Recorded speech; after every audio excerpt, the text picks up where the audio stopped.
Hello friends, मैं मनीष शाही third आई astro research centre की series में आपका फिर से वेलकम करता हूँ। बहुत ज़्यादा वेट की जाने वाली वीडियो के बारे में आज हम बात करेंगे। इस वीडियो को काफ़ी सारे स्टूडेंट्स के मैसेजेस आए और इसको आज हम बनाने जा रहे हैं। और ये जो वीडियो है ये हमारी प्रश्न शास्त्र के बारे में है।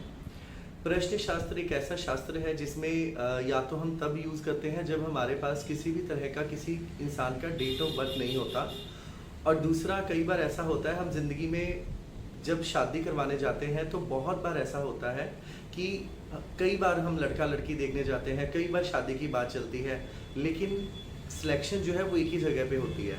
कई बार क्या होता है, हमारे पास आने वाले क्लाइंट की एक पर्टिकुलर क्वेरी होती है कि हमारा सिर्फ शादी के रिलेटेड प्रश्न है, या इस समय जहाँ पे हम बात कर रहे हैं या जिस लड़का या लड़की के बारे में हम लोग बात कर रहे हैं वहाँ पर हमारे रिजल्ट्स कैसे आएंगे। तो ऐसी पोजीशन में हम प्रश्न शास्त्र की बात करते हैं। प्रश्न शास्त्र का मतलब होता है जिस समय क्वेरी के लिए कोई भी एस्ट्रोलॉजर अपनी सीट के ऊपर बैठता है, उस समय की जो क्वेरी होती है उसे हम कहते हैं प्रश्न शास्त्र। यहाँ पर इंसान का अर्ज बहुत काम करता है, मतलब किसी भी तरीके से फन में वे में लगाया गया प्रश्न का आंसर सही नहीं आ पाता, क्योंकि ज्योतिष, प्रश्न शास्त्र या ये जितनी भी साइंसेज हैं ये अपने आप में एक डिवाइन हेल्प है और एक डिवाइन एनर्जी है। तो कभी भी प्रश्न को फन वे, हंसी मजाक में या किसी ऐसी जगह पर बैठकर ना लगाया जाए जो जगह पूर्ण रूप से उचित ना हो। तो प्रश्न शास्त्र का मतलब है जब हमारे पास क्लाइंट आएगा उस समय का हमें समय नहीं लेना होता। जिस समय कोई भी एस्ट्रोलॉजर अपनी सीट के ऊपर जजमेंट के लिए बैठता है उस समय का समय लेना होता है, और जहाँ पर एस्ट्रोलॉजर अवेलेबल होगा वहीं का date of birth, time of birth हमें लेना होता है। क्लाइंट अगर किसी और शहर में बैठा हुआ है या वो फ़ोन के ऊपर हमसे बात करता है तो जहाँ पर एस्ट्रोलॉजर बैठा होगा वहीं का समय और वहीं का स्थान दिया जाएगा। तो अब हम बात करते हैं प्रश्न के बारे में, और प्रश्न के बारे में हम पढ़ेंगे जो वो सबसे ज़्यादा ज़रूरी है, मैरिज और प्रश्न के बारे में। मैरिज का प्रश्न एक सबसे बड़ा प्रश्न है और हमारे पास बहुत ही ज़्यादा लोग आते हैं जो मैरिज के रिलेटेड बात करते हैं।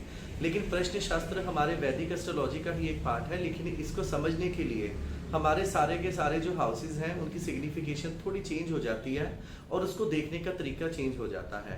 ट्रेडिशनल वे में जैसे हम अपने नेटल चार्ट को चेक करते हैं वो सिस्टम बिल्कुल अलग होगा, और जो हम प्रश्न शास्त्र के तौर के ऊपर हम लोग चेक करेंगे वो बिल्कुल अलग होगा। लेकिन मैं बार बार ये बात कहूँगा कि कभी भी प्रश्न को फन वे में ना लगाया जाए, हंसी मजाक में ना लगाया जाए, और आप कोशिश करें आप जितना ज़्यादा दिल से फेथ के साथ प्रश्न लगाएंगे उसके रिजल्ट्स उतने अच्छे होंगे।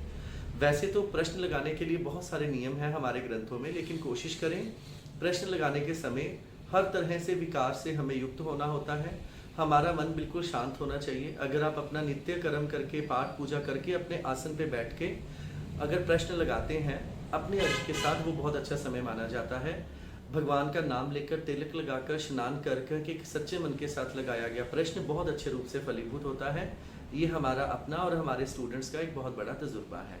तो यहाँ पर हम लोग मैरिज के प्रश्न की बात करते हैं। अगर कोई भी इंसान हमारे लिए मैरिज के बारे में प्रश्न करेगा तो उसके लिए हमें क्या देखना है, हाउसेस जो ट्रेडिशनल वे में हम लोग देखते हैं उसी प्रकार देखेंगे। लेकिन यहाँ पर जो फर्स्ट हाउस होता है, फर्स्ट हाउस उसी प्रकार रिप्रेजेंट करेगा जो क्वेरिस्ट हमारे पास आएगा। जो क्वेरिस्ट हमारे पास आएगा उसका बिहेवियर कैसा है, उसके इंटेंशन कैसी है, उसका करेक्टर कैसा है, उसकी नेचर कैसी है। क्वेरिस्ट जो है, जो क्वेरी करने वाला इंसान है, वो फर्स्ट हाउस को रिप्रेजेंट करेगा। मतलब आसान भाषा में कहा जाए, प्रश्न शास्त्र, प्रश्नकर्ता जो है वो पहले घर को रिप्रेजेंट करता है।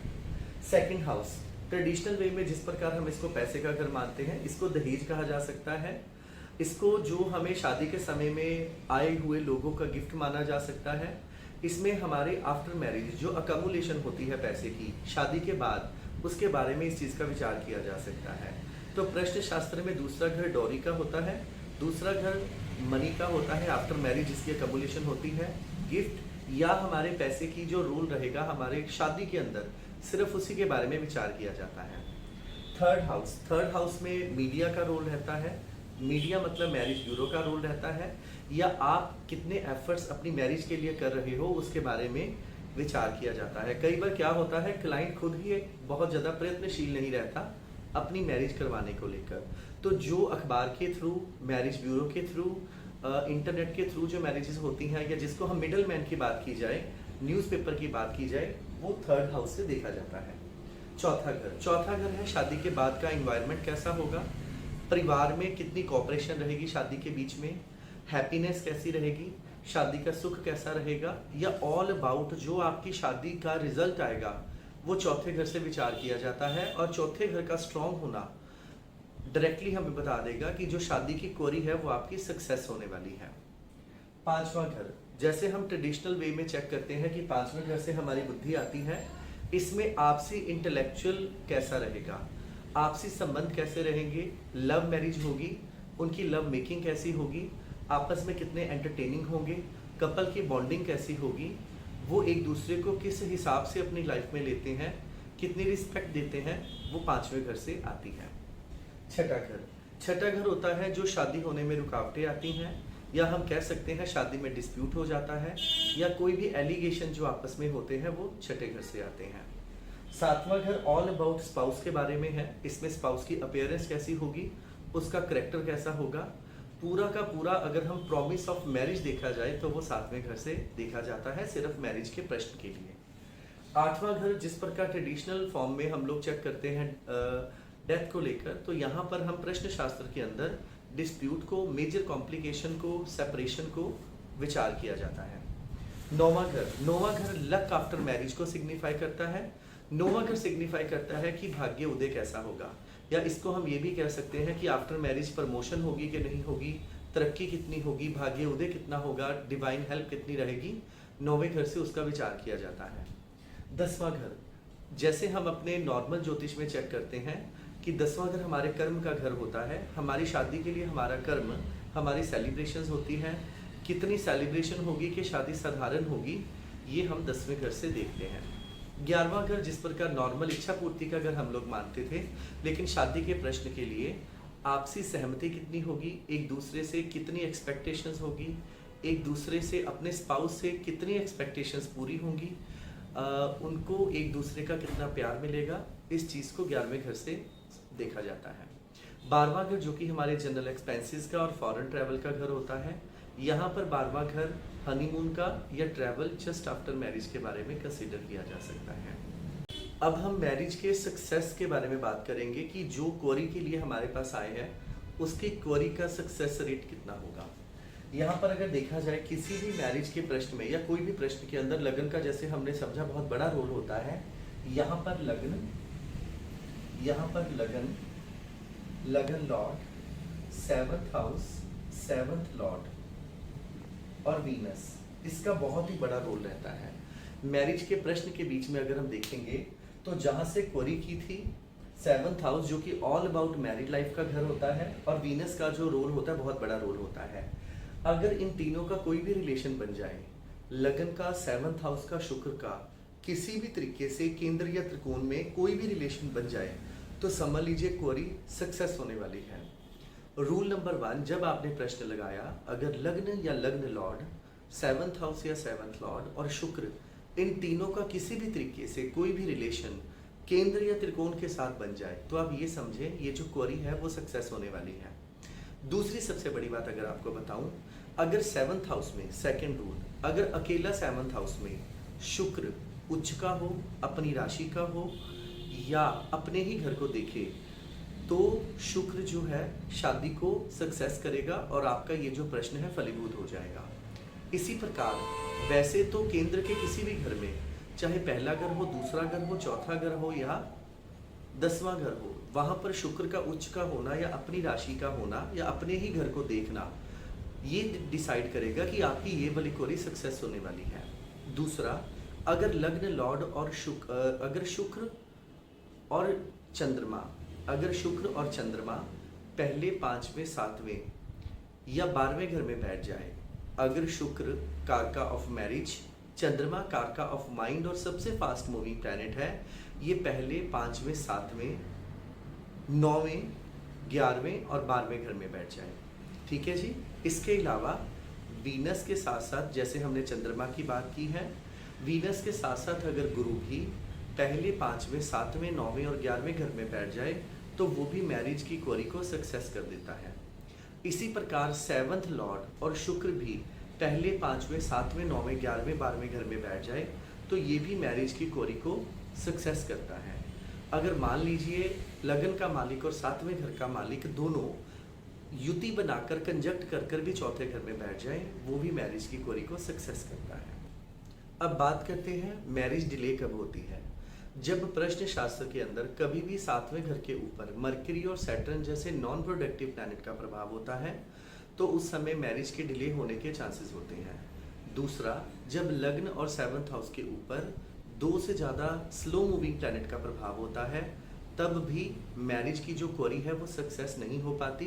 इसका मतलब अभी मैरिज में समय लगेगा। नंबर 3, जब छठे और 8वें और 12वें घर तीनों घरों का मालिक का संबंध सिर्फ केंद्र के घरों के साथ हो जाए तो उसमें भी ये कहा जाता है कि जो मैरिज की क्वेरी है अभी सक्सेस नहीं होगी और वो डिले हो जाएगी।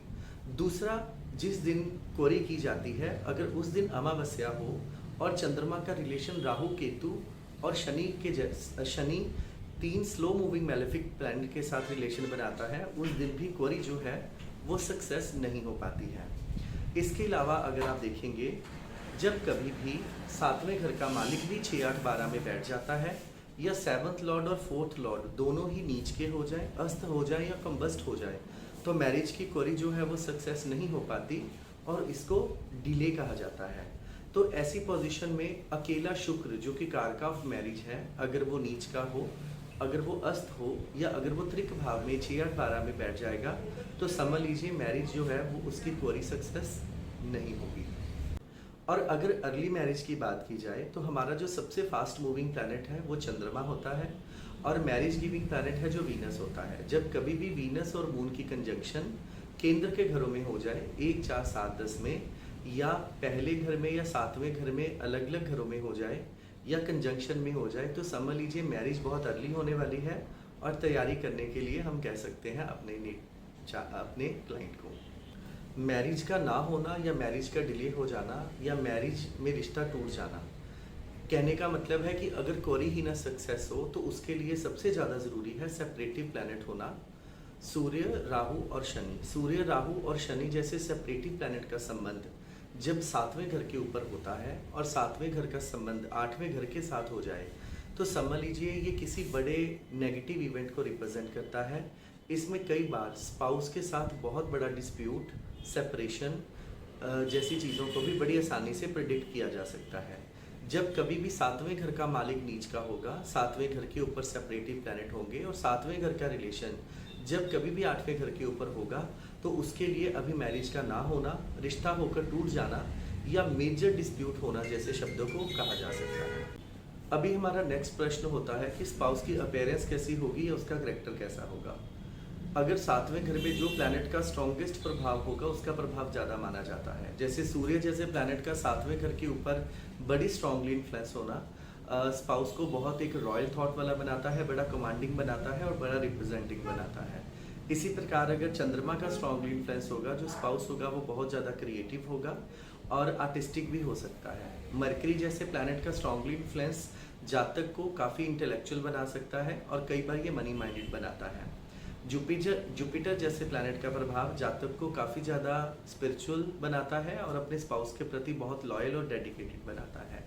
वीनस वाला एक मॉडर्नाइज स्पाउस देता है जो कि बड़ा लविंग होता है अपने स्पाउस का, और सैटर्न वाला बड़ा हार्ड वर्किंग होता है। राहु केतु के लिए हमें दूसरे प्लैनेट की एस्पेक्ट को इन्फ्लुएंस करना होता है और तब हम लॉर्ड को ज़्यादा वेटेज देते हैं क्योंकि राहु केतु अपने आप में एक शैडो प्लैनेट है।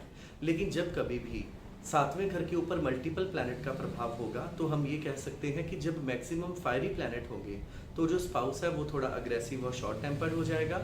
अगर वहाँ पर नॉन प्रोडक्टिव प्लैनेट होंगे तो उनकी जो लव मेकिंग है वो बहुत अच्छी नहीं होगी।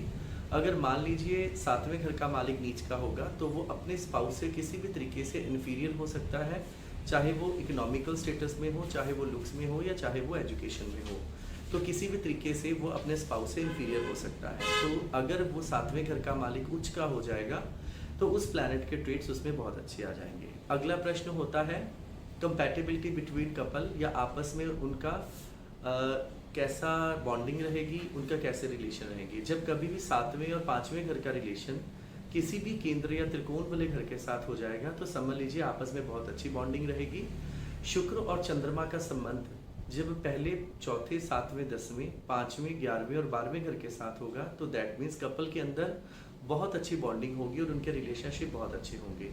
अकेला गुरु चंद्रमा का संबंध पहले या सातवें घर के ऊपर होने का मतलब है वो आपस में बहुत ज़्यादा अटैच रहेंगे और आपस में बहुत ज़्यादा एक दूसरे के प्रति लॉयल रहेंगे।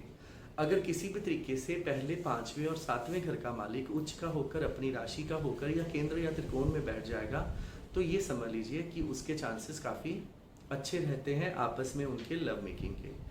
अब यहाँ पर प्रश्न आता है कि शादी कब होगी। जब कभी भी शादी के समय के बारे में हम लोग प्रेडिक्ट करेंगे, जो प्रश्न आपने लगाया है, जनरली जब पहले पांचवें सातवें 10वें घर से गुरु जब ट्रांजिट करेगा उस समय शादी का समय माना जाएगा। तो आप प्रश्न के अकॉर्डिंग ये चेक कर लें। अगर आपका प्रश्न सही आया है, स्पेशली जब लग्न मूवेबल हो और गुरु जब पहले पांचवें सातवें या 9वें घर के ऊपर ट्रांजिट करेगा या एस्पेक्ट करेगा, वो समय शादी का विचार माना जाता है। तो होपफुली आपको हमें मैरिज के रिलेटेड जो प्रश्न है वो काफ़ी अच्छा लगा होगा। अगर इसके प्रति आपकी कोई भी क्वेरी होगी तो आप इसको कमेंट बॉक्स में डालना, तो मैं कोशिश करूँगा उस क्वेरी का आंसर देने के लिए। Thank you so much.